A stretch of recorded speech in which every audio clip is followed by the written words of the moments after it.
Hello everyone, तो मैं आज आपके लिए लेकर आई हूँ टाइम ट्रैवल मूवी जो कि बहुत ही ज़्यादा इंटरेस्टिंग है। इस मूवी का नाम है एंटर नाउ हेयर। इस मूवी में आपका दिमाग ही घूम जाएगा। तो बिना किसी देरी के शुरू करते हैं। मूवी की स्टार्टिंग में हम एक लेडी को देखते हैं जो कि जंगल से बाहर निकलने का रास्ता ढूंढ रही होती है। तभी उसे जंगल के बीच में एक कैबिन दिखाई देता है और इस लड़की का नाम समांथा है जो कि डरते डरते उस कैबिन के अंदर जाती है। लेकिन वहाँ पर कोई भी नहीं था। यहाँ पर एक पुराना रेडियो और कुछ नमकीन रखी हुई थी। भी उसे किसी के आने की आवाज आती है जिसे डर कर वो वहीं पर छुप जाती है। उस आदमी के हाथ में एक कुल्हाड़ी होती है जिसे देखकर वो बहुत ही ज्यादा डर जाती है। और फिर जैसे ही वो आदमी कैबिन से बाहर जाता है तो समांथा मौका पाते ही वहाँ से भागने लगती है। और भागते भागते वो उसी आदमी से जाके टकरा जाती है और गिर जाती है और अचानक ही उसके पैर में चोट भी लग जाती है। और ये जो आदमी होता है उसका नाम टॉम होता है और वो बताता है कि वो कोई किलर नहीं है, इसलिए उसको इससे डरने की कोई भी जरूरत नहीं है। जिसके बाद वो समांथा के पैर पे पट्टी करता है। समांथा को लगता है ये कैबिन टॉम का ही है, लेकिन टॉम बताता है कि वो 3 दिन से इस जंगल से बाहर निकलने का रास्ता ढूंढ रहा है। उसे अभी तक इस जंगल से बाहर निकलने का रास्ता नहीं मिला। दरअसल वो अपने किसी फ्रेंड से मिलने के लिए दूसरे शहर जा रहा था।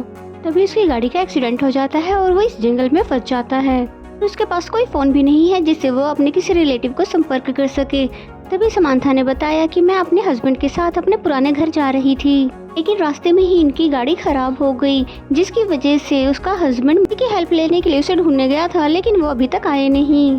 देन नेक्स्ट सीन हम जंगल के बाहर का देखते हैं, जहाँ पर एक आदमी जिसका नाम केविन होता है वो अपनी गर्लफ्रेंड जोडी के साथ एक स्टोर लूटने के लिए आया था।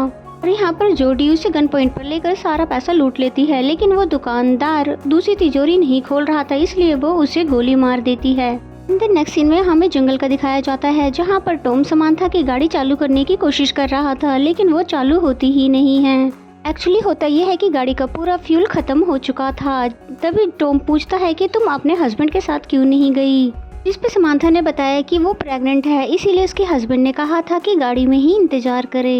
इस जगह पे बहुत ही ज्यादा ठंड थी और रात भी होने वाली थी, इसीलिए समांथा अपने हस्बैंड के लिए एक चिट्ठी छोड़कर उस गाड़ी में फिर कैबिन में दोनों चले जाते हैं। एंड देन नेक्स्ट मॉर्निंग का सीन दिखाते हैं, जहाँ पर टॉम अपनी गाड़ी से फ्यूल निकाल कर समांथा की गाड़ी को चालू करने वाला था। लेकिन जब वो फ्यूल लेकर जा ही रहा था तभी उसे अचानक से गोली चलने की आवाज आती है, जिससे डरकर वो सारा फ्यूल गिरा देता है। दूसरी तरफ हम समांथा को देखते हैं जो कि कैबिन से बाहर आती है और तभी यहाँ पर वो जूडी को देखकर घबरा जाती है। और फिर जूडी जैसे ही होश में आती है तो वो समांथा को देखकर डर जाती है, जिस पे समांथा उसे शांत करते हुए बताती है कि उसकी गाड़ी खराब हो गई थी, इसलिए वो यहाँ पर है, कैबिन उसका नहीं है। तभी वहाँ पर टॉम भी आ जाता है जो कि पूछने पर बताता है कि उसकी भी गाड़ी खराब हो गई थी। दोनों की बातें सुनकर जोड़ी समझ जाती है कि ये दोनों मिलकर इसे बेवकूफ बना रहे थे, इसलिए वो यहाँ से भागने वाली थी। इस पर टॉम उसे समझाता है कि वो कोई किलर नहीं है और अगर जिंदा रहना है तो उसे यहीं पर रहना होगा, क्योंकि उसने अभी अभी बाहर गोली चलने की आवाज सुनी थी।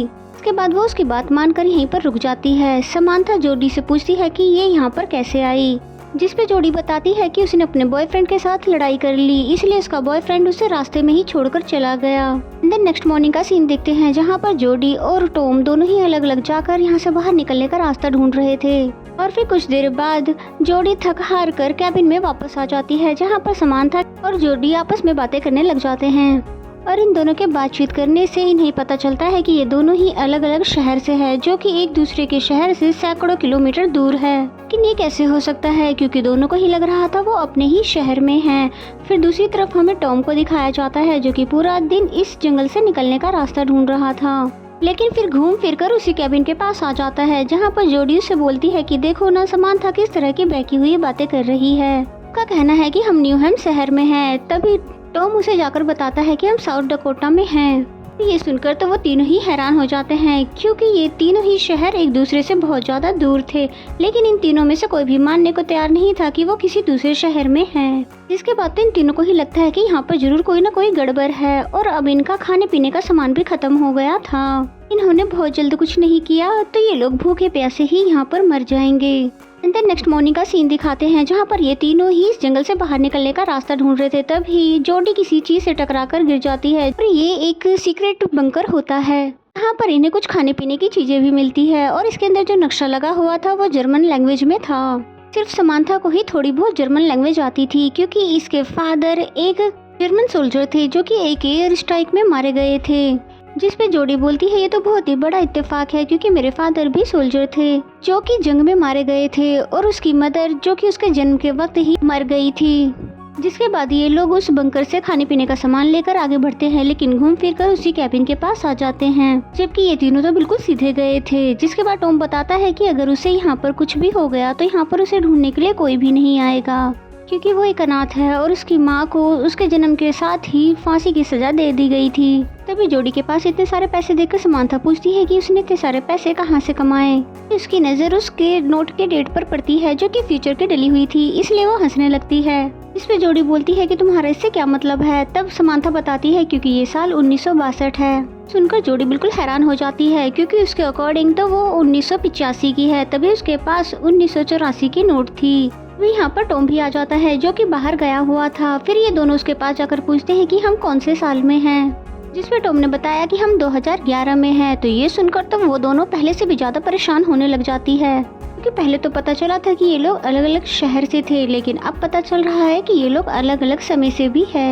यहाँ पर समांथा 1962 और जोडी 1985 से है, लेकिन असल बात तो ये है कि इन तीनों में से किसी को भी नहीं पता कि वो कौन से साल में हैं। तभी टॉम से ये दोनों पूछती है कि क्या 2011 में टाइम ट्रैवल मशीन का आविष्कार हो चुका है, क्योंकि इन दोनों को ही लग रहा था कि ये जरूर टॉम ने ही हम दोनों को यहाँ पे लाया है। इस पे टॉम ने बताया कि 2011 अभी इतना ज्यादा एडवांस नहीं हुआ है कि हम टाइम ट्रैवल मशीन बना ले। ये तीनों बातें कर ही रहे होते हैं कि तभी बाहर से किसी के आने की आवाज सुनाई देती है और बाहर कोई आदमी एक बंदूक के साथ आया था जिसका नाम हंस है, कि इनसे जर्मन में बात कर रहा था। जिसके बाद वो आदमी इन तीनों को वहीं पर कैबिन में बंदी बनाकर रख देता है। एंड देन नेक्स्ट मॉर्निंग जिस आदमी का नाम हंस था वो टॉम को जबरदस्ती बाहर ले जाकर एक पेड़ से बांध देता है। मुझसे बातें करने की कोशिश कर रहा था, लेकिन हंस को उनकी लैंग्वेज समझ नहीं आ रही थी। जिसके बाद वो कैबिन में आकर जेडी से पूछने लग जाता है कि ये लोग कौन है और यहाँ पर क्यों आए हैं, लेकिन जोडी को भी उसकी बातें समझ नहीं आ रही थी। यहाँ पर सिर्फ समांथा ही थी कि जिसको थोड़ी बहुत उसकी बात समझ आ रही थी। अभी हंस की नज़र जोडी के लॉकेट पे जाता है, बोलता है कि तुम्हारे पास ये लॉकेट कैसे आया, जिस पे समांथा बोलती है कि उसके पास भी ठीक ऐसा ही लॉकेट है। तो ये सब देखकर हंस को बिल्कुल कुछ समझ नहीं आ रहा था। वो भी परेशान हो जाता है क्योंकि उसके पास भी सेम ऐसा ही लॉकेट था जिसमें उसकी पत्नी की फोटो थी। समांथा जैसे ही इस फोटो को देखती है तो हैरान हो जाती है, क्योंकि वो कोई और नहीं बल्कि उसकी मॉम थी, यानी कि ये जर्मन सोल्जर कोई और नहीं इसके फादर है। ये लोग उनके समय यानी कि 1945 के आसपास में हैं। जिसके बाद वो आदमी इन दोनों को लेकर भी टॉम के पास आ जाता है, और जहाँ पर समांथा उससे पूछती है क्या तुम्हारे पास भी कोई लॉकेट है, लेकिन वो साफ मना कर देता है और मौका पाकर रस्सी खोलकर वो उस सोल्जर पर हमला कर देता है और उस सोल्जर को बंधक बना लेता है। लेकिन यहाँ पर किसी को भी समझ नहीं आ रहा था कि यहाँ पर हो क्या रहा है। तभी समांथा जोडी से पूछती है कि तुम्हारा जन्मदिन कब है और क्या तुम्हारे डैड का नाम एडम है। यहाँ पर पता चलता है कि जोडी समांथा की ही बेटी है। ये पता लगने के बाद ये दोनों बहुत ही ज्यादा इमोशनल हो जाते हैं, और अब समांथा को पता है कि वो जोडी के जन्म के वक्त ही मर जाएगी और इसका पति एडम जो कि अभी मदद ढूंढने गया है वो भी जंग में शहीद हो जाएगा। जिसके बाद समांथा रोते हुए कैबिन से बाहर चली जाती है, और इधर टॉम जोडी को बताता है कि वो उसका ही बेटा है और इसके पास भी एक लॉकेट होता है, और इसकी माँ को इसके जन्म के बाद किसी के खून के इल्जाम में फांसी की सजा दे दी गई थी। तब से ही वो एक अनाथ आश्रम में पला बड़ा है। जिसपे जोडी बोलती है तुम झूठ बोल रहे हो, क्योंकि ना तो मेरी शादी हुई है और ना ही मैं प्रेग्नेंट हूँ। जिसपे टॉम चिल्लाते हुए बोलता है क्योंकि तुम एक चोर हो जिसने एक दुकानदार को मारा, और फिर टॉम बताता है कि उसका जन्म जेल में हुआ, जिसके कुछ दिन बाद ही तुम्हें मर्डर और चोरी के इल्जाम में फांसी की सजा हो गई, और तुम्हारा बॉयफ्रेंड केविन जो कि मेरे डैड थे वो भी पुलिस के हाथों मारे गए। और ये सारी बातें सुनकर जोडी भी रोने लग जाती है, क्योंकि टॉम बिल्कुल सच बोल रहा था। कुछ देर बाद समांथा हंस को बताती है कि वो उनकी बेटी है और वो इस जगह पर कैसे आई उसे नहीं पता। समांथा अपने डैड को आज़ाद कर देती है, क्योंकि अब हंस को उसका मिशन पूरा करना था, इसलिए वो यहाँ से जाने लगता है। जिसके बाद ये तीनों ये समझने की कोशिश कर रहे थे कि आखिर ये तीनों इस जगह पर क्यों हैं। जिसके बाद सोच विचार करने पर इन्हें पता चलता है कि ये तीनों कुछ ही दिनों में मरने वाले थे। सबसे पहले समांथा के डैड मारे जाएंगे, फिर हॉस्पिटल में समांथा मारी जाएगी, जिसके बाद जोडी को मौत की सजा होगी, और फिर टॉम किसी को मार देगा और उसके बाद खुद को भी मार लेगा। ऐसा इन लोगों को सपना आया था जब वो कैबिन में थे, जबकि ये लोग उसे सिर्फ एक बुरा सपना समझ रहे थे, जबकि ये तो इनका फ्यूचर था। तभी टॉम कहता है अगर हम लोगों को जिंदा रहना है तो हंस को बचाना होगा, जो कि एयर स्ट्राइक में मरने वाले थे। तभी उन्हें कहीं दूर तेज धमाके की आवाज सुनाई देती है, जिससे ये समझ जाते हैं कि आज ही वो एयर स्ट्राइक होने वाली है।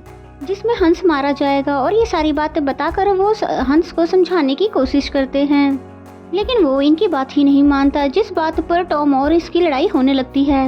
इन दोनों की लड़ाई में अचानक से गोली चलती है जो कि जाके जोडी को लग जाता है, जिस पर टॉम रिक्वेस्ट करता है समांथा से कि प्लीज किसी भी तरह से वो जोडी को बचा ले, नहीं तो वो भी गायब हो जाएगा। जिसके बाद टॉम दोबारा से हंस को रोकने की कोशिश करता है। तभी हंस टॉम के ऊपर गोली चला देता है, लेकिन वो गोली टॉम को नहीं लगती, बल्कि वो धीरे धीरे गायब होने लगता है। यानी कि इसका मतलब ये हुआ कि जोडी की डेथ हो चुकी है।